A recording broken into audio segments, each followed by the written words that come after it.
le coup et on va avoir Snake Bayo. Autant pour moi, je pensais que ce serait plus simple.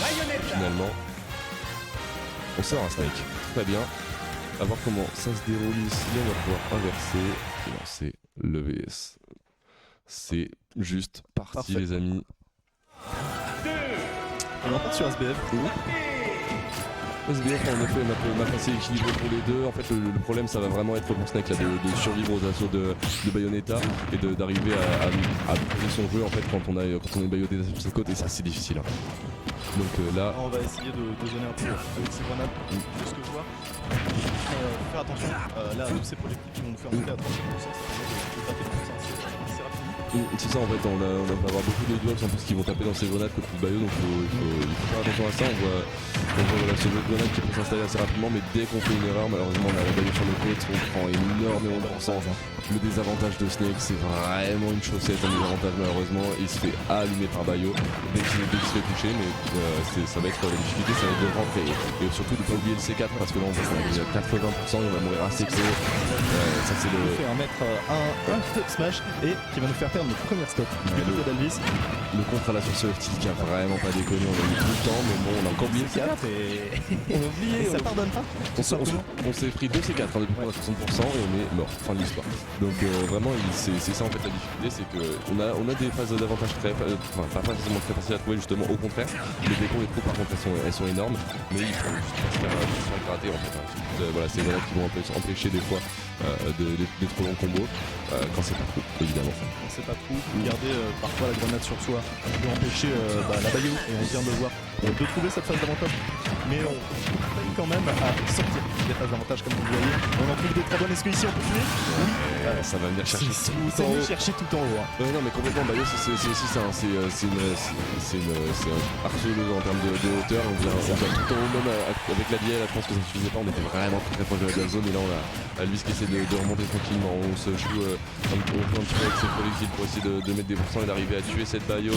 119 déjà, on meurt de beaucoup de choses ici, faut pas prendre le tilt, faut pas prendre le C4. Faut pas oublier les grenades, le mec c'est aussi ça, c'est aussi une de dire ça, et après ça prend un C4. Le C4 qui est un des outils les plus terrifiants. On voit pas bien, mais là la dash attaque, du coup la Nikita, est-ce qu'on va trouver la stock de cette Bayonetta ici? C'est dommage, on trouve rien sur ce strat ici, on laisse Doki revenir sur le stage tranquillement. Et on arrive, voilà, il faut essayer de rester un petit peu loin tout de même. On a quand même envie de mettre de la pression avec ce petit, hein, il faut pas l'oublier. Ce petit sort vraiment très tôt et il tue vraiment très tôt. Là, il a eu tué depuis vraiment beaucoup de temps. Donc on a pas mal d'occasions, même le down tilt va commencer à tuer. On va avoir la down throw qui a bientôt, dans quelques pourcents, va pouvoir être qui confirme aussi. Donc on a beaucoup de points à oublier. Exactement, t'as les tirs, faut pas oublier. Et le C4 qui va prendre nos premières stocks, mais on essaye ici de trouver une bonne phase d'avantage. Et il y a un Snake qui est déjà à 68% qui pose des C4, qui met des projectiles. On peut pas approcher. Là pour le moment du côté de Boppy, il va falloir trouver une ouverture. Complètement, là on voit qu'on se sert très bien du contre encore une fois cette grenade et envoyer Alvis donc offstage. On réussit à s'en sortir heureusement parce que là c'est une situation délicate, on n'a pas envie de se retrouver, de se prendre Belao à 90%. Mais on s'en sort très bien du côté d'Alvis, qui est déjà 40%. Est-ce qu'il peut continuer de zoner là ici cette Bayo et de trouver des petits pourcents? On aura pas souhaité qui va permettre à Alvis d'avoir une petite rédemption de sa stock. Il reprend le droit de survivre un peu. Il a le droit de survivre un peu. Pour ça toi. Et ici, encore une fois, on revient au plan de jeu de base qui est d'empêcher la Bayonetta d'approcher. Et on le fait très bien pour le coup. Et on a une Bayonetta qui est ici en corner. Ce C4, on l'a encore oublié. Et le prochain, il fera très très bien. Ouais, là, on a plus beaucoup de droit d'oublier des C4 malheureusement. Et on commence à avoir de plus en plus de pourcents. On va avoir de plus en plus de coups qui tuent. Et 117, mine de rien, à part un contre ou un smash, tu vas pas mourir beaucoup. Et là, on a un C4 posé. Ouais. Ok, on a un petit peu. On a mis pendant la vulnérabilité du ledge malheureusement, mais ça aurait pu être désastreux. Tout simplement finir cette première partie. Et ici on fait des petits pourcentages avec les grenades et on prend l'avantage en termes de pourcent petit à petit. Et là on est sûr de mourir sur un tilt, donc il va falloir commencer à faire très attention. Le C4 pareil, donc là on a plus le droit de beaucoup d'erreurs. Et là le tilt comme il a dit qui est trouvé, qui va venir tout simplement donner ses premières stocks à Alvis. Je sais pas si vous avez vu ce petit peu pour la Nikita, pour bait le contre et pouvoir aller chercher ce tilt, c'était très très bien vu. Et ça vient prendre la première game mine de rien pour un Alvis qu'on pensait perdant. très bonne perf. Il faut voir s'il réussit à concrétiser sur la game 2. C'est ça. Mais là, je suis assez surpris. Bon, Snake, ça s'est bien passé. On voit qu'il a subi un désavantage comme prévu, mais on a réussi à pas laisser passer cette bayo, puis une force de grenade de C4. Très bien joué avec cette projectile pour le coup. Et on a réussi à reprendre l'avantage grâce à ça, notamment. Complètement. Donc là, on a une très bonne perte à Elvis ici, qui on sait peut surprendre. Hein, donc attention à ça. Et là, des fois, quand on est trop proche de Bayo, il faut pas se prendre la tête. On reste en shield, on garde une grenade, et ça nous permet en fait voilà de ça. Ce qu'elle doit faire.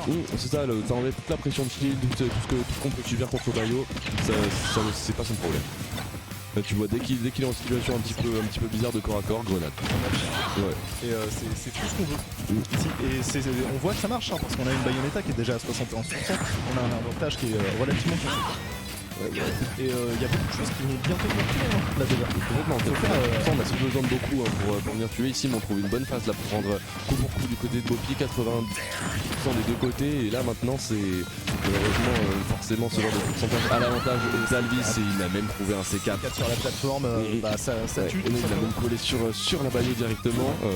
J'ai même pas vu quand il l'a fait, mais très bien senti. Là en plus, des bons combos à 40%. Mais c'est tellement mal ce perso. Est-ce qu'on trouve un C4 peut-être? Non, 60% déjà, là on a beaucoup de forêts qui défient. Notre connaisseur par contre, ça c'est des avantages, hein. Dès qu'on lance un peu trop de grenades en avant, on va juste se faire contrer et se prendre très cher. Mais on a réussi quand même à garder 80% d'avance, donc très solide, bien pour la 10. Mais comme on l'a vu tout à l'heure, les 80% ils peuvent être égalisés vraiment rapidement. Il y a une bonne phase de Bayonetta, faut faire attention ici. Au ledge trap, mais on peut toujours pas approcher, faut attendre une ouverture. Complètement, qui s'en sort très bien ici, mais là il faut surtout pas prendre de tilt. Le C4 ou tilt là c'est terminé, donc il faut c'est une option que de faire attention et on l'a oublié. On se manque sa propre grenade pour trouver speed, mais allez, c'est un trait que je prends tous les jours pour le coup. On arrive par contre à contre une grenade, on n'arrivera pas à tuer bien sûr parce qu'on n'avait pas assez de. On n'avait pas assez de pourcent de la 10, mais on trouve quand même une bonne phase ici, rien qui va tuer, non bien sûr, se faire ici pas encore, mais 140% et toute une stock à prendre. Mais faut qu'on fasse attention parce qu'un Snake avec de la rage, ça fait vraiment peur. Ouais. Et ça peut rater les pourcents très vite. C'est ça aussi la difficulté de Bayo, c'est qu'il faut réussir à trouver ton kill en fait. Hein. C'est ça, 140% c'est bien. Malheureusement ça c'est facile à faire. Maintenant le reste c'est aussi de trouver le kill. Est-ce qu'on va trouver? Non, pas sur ce side B malheureusement. On joue très bien autour des projectiles de Snake et son positionnement est très bon aussi. Là on a le backer qui va nous permettre de prendre cette deuxième stock et de revenir plus ou moins even. Même si on a 73% de retard qu'il faut combler. Plus ou moins even, malheureusement voilà, c'est 73 c'est vraiment beaucoup. On va voir très tôt du côté de Bayo, donc faut faire attention à tout, mais on a quand même trouvé déjà 50%, ça donne un petit peu d'air et ça donne voilà, de toute façon on a la possibilité de revenir, mais enfin, il faut quand même pas troll parce que là on est à un tilt de perdre en fait et de finir en loser bracket en winner win 3. Un tilt, un C4 qui pourrait nous mettre sur le banc et là on a ces grenades qui il a envie de mettre ce tilt, on meurt pas encore du fer mais on a déjà 100%. Très bien boost down smash. Ah oui là on l'a pas laissé repérer, on s'est dit non tu reprends pas direct, tu descends. C'est très bien catch, c'est une option qu'on n'avait pas vue. Et là on a été très consciencieux de ce B sur Snake et on a vous voyez dans les tréfonds de la map directement là en express hein, parce que à 100% ça rigole vraiment pas. Très bonne présence d'esprit d'aller chercher un down smash ici, on savait que ça touchait un petit peu haut et que Snake avait pas l'armor hein, pour faire ça bien sûr.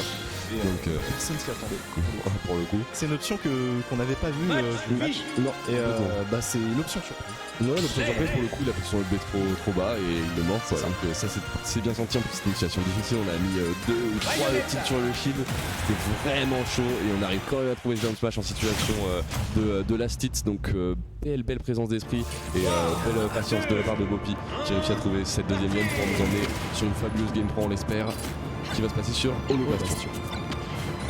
Donc là on voit un C4 qui a été posé, il y a des bombes, on va se prendre ce back air.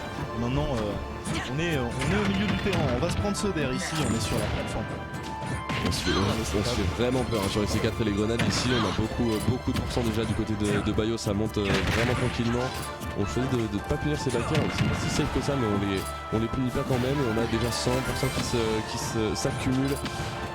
Là, encore une fois, il faut vraiment pas faire d'équipe parce qu'on a vraiment pas grand chose de mourir. Le tilt va commencer à tuer maintenant, tout de suite. Le tilt C4, c'est la fin du buzz pour la Bayonetta. Et on peut pas se permettre de juste essayer de bourrer ici. Parce qu'on l'a vu, Alvis joue beaucoup avec cette option de grenade shield. Bien senti ici ce F tilt, on essaie de trouver une Nikita pour être left strap pour cette bonne grenade là qui vient courir ce backer en plus qui était passé, c'est très bien senti, on arrive à trouver cette grenade heureusement et la backstone qui va venir prendre la première stop sur Boppy.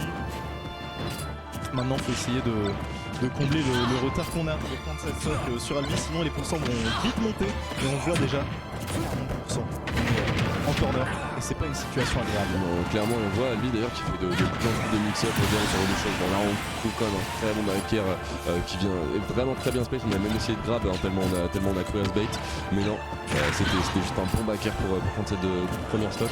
Ça fait du bien, ça donne de l'air et on rappelle voilà, que 50% déjà sur un bot, ça peut vraiment partir très vite et c'est un gros upset mine de rien.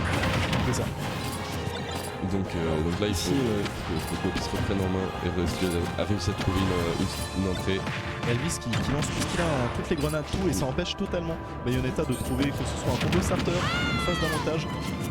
On a tout ce qu'il faut et là on va se prendre ce C4 qui va nous envoyer dans la blast zone et perdre notre deuxième kill. Directement un deuxième kill de Bayo qui part au Sio et maintenant il faut trouver très vite parce qu'on va continuer de se faire gratter, les grenades c'est difficile à esquiver, plus il y a de choses, il y a plus de 30% déjà, ça va très vite dévoyer déjà 30, donc il faut vraiment trouver cette stock rapidement côté Boppy.